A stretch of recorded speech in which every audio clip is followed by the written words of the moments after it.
Today, I'm going to be showing you how to quickly implement Survival Horde game mode into your Unreal Engine project. Step 1. Drag and drop Endless Rounds game mode blueprint right into your level. Step 2.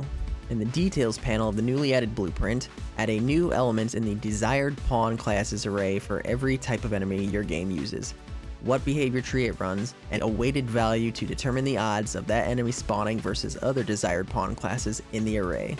The higher the number relative to other weighted values, the higher the chance to spawn. Important: make sure the enemy pawn class has its default AI controller class assigned in its class defaults.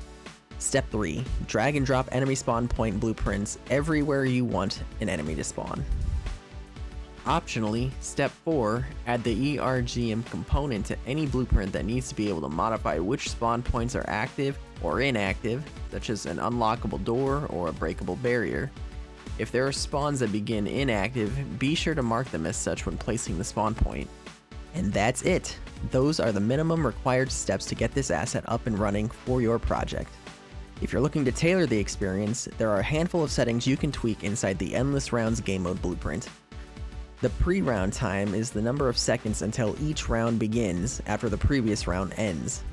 The desired start round tells the blueprint what round to begin the game. The blueprint internally calculates and simulates the rounds using the current settings so that the game starts as if the previous rounds have already been cleared.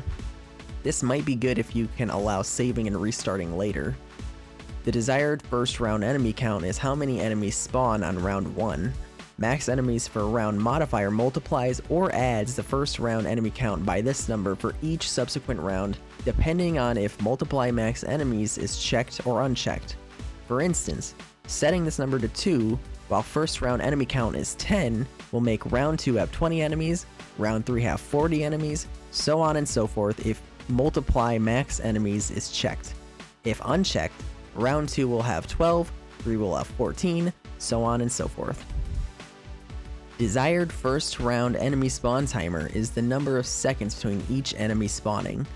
Enemy spawn timer decrement will subtract from desired first round spawn timer every subsequent round, causing enemies to spawn quicker in later rounds. Min enemy spawn timer is the lowest amount of time between enemy spawns there can ever be. For instance, if the desired first round timer is set to 5, the decrement value set to 1, and the min spawn timer is set to 3, round 1 enemies will spawn every 5 seconds, round 2 enemies will spawn every 4 seconds, round 3 for every 3 seconds, and every round after, enemies will continue spawning every 3 seconds since the timer has hit the minimum possible. Thank you so much for watching. If you have any questions about this asset, please feel free to reach out, and if you have any feature requests, let me know in the comments below.